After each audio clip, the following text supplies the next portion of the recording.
Welcome back. This is video 3 on how to make a coordinate grid-based game.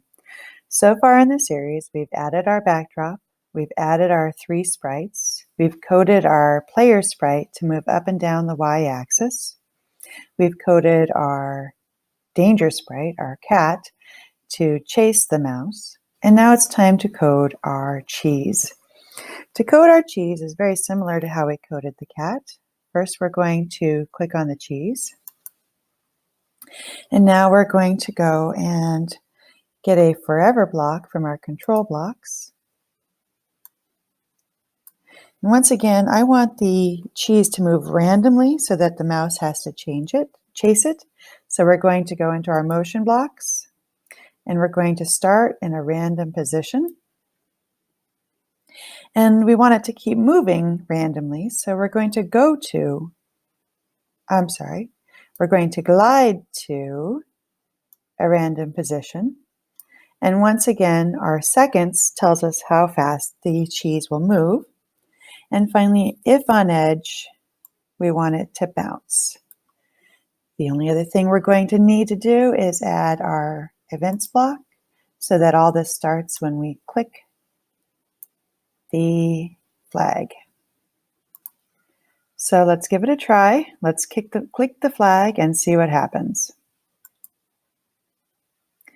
As you can see, our cheese is flying around randomly and our mouse is going to have a heck of a time chasing it. So I'm going to actually slow it down. Let's make it move every 3 seconds. That's a little bit better. All right, so the next step is to figure out the scoring. For scoring, we're actually going to go back to our mouse, the code we had here. We already have the variable for score setting here, but we don't know what happens when we touch the cheese. So we're going to go down to the end and we're going to get another control block, an if then. Remember, we're working with the mouse, so we want to know if the mouse is touching the cheese. So our if then is going to be sensing. We'll get the touching, and this time we're going to choose cheese.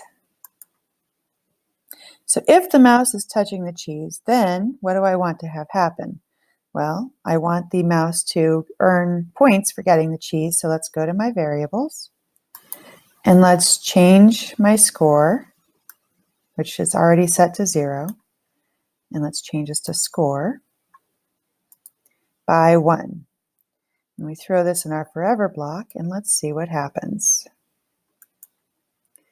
If the mouse touches the cheese, let's see if I can catch the cheese. There we go. Oh dear, did you notice the score jumped to 56 because it counted the entire time the mouse was touching the cheese. So that's not going to work. That's a little too high scoring for our game. So to fix this and to make sure that our score does not get this crazy, we're going to put a wait block in here as well. So if we go to our controls, and we're going to wait 1 second. So it's kind of while he eats the cheese, we have to wait.